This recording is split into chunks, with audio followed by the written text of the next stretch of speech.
यांच्या जयंतीनिमित्त जमलो आहोत आणि मी त्यांच्या कार्याविषयी 2 शब्द सांगण्याचा प्रयत्न करणार आहे. ते तुम्ही शांतपणे ऐकून घ्यावे. नम्र विनंती.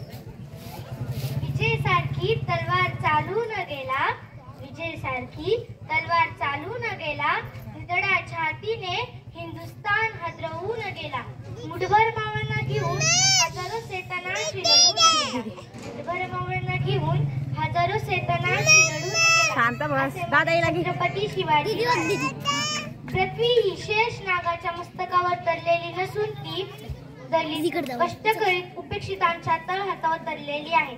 असे क्रांतिकारी विचार देणारे साहित्यिक म्हणजे साहित्यरत्न लोकशाहीर अण्णाभाऊ साठे आणि ज्यांनी लिहिलेल्या संविधानावरती आजही संपूर्ण देशाची व्यवस्था चालते असे भारतीय राज्यघटनेचे शिल्पकार डॉक्टर बाबासाहेब आंबेडकर. सर्व महामानवांना प्रथम अभिवादन करून मी माझ्या भाषणाला सुरुवात करते. दलितांचे तलवार होऊन गेले, दलितांचे तलवार होऊन गेले, अन्याय विरुद्ध प्रहार होऊन गेले. होते ते गरीबच पण ते या जगाचे कोहिनूर. जग खूप रडवीत होते त्यांना पण ते या जगाला घडवून गेले. जग खूप रडवीत होते त्यांना पण ते या जगाला घडवून गेले. यांना अजूनही कसं कळत नाही जे वर्गाच्या बाहेर बसून सुद्धा ते या भारताचे संविधान लिहून गेले. या भारताचे संविधान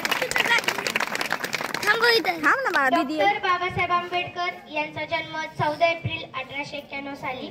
वडील रामजी व माता भीमाबाईंच्या पोटी महूगाव या ठिकाणी. आता जाते 5वीला. शिक्षणापासून विकासापासून लांब असलेला एका समाजात त्यांचा जन्म झाला.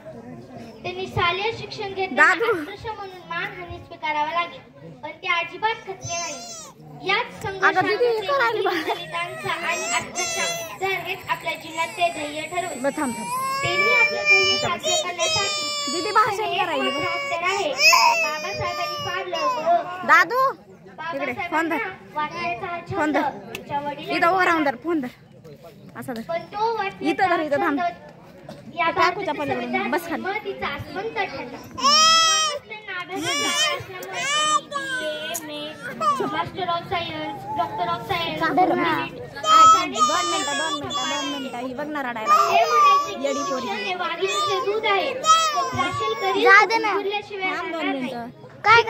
संघटित व्हा आणि संघर्ष करा.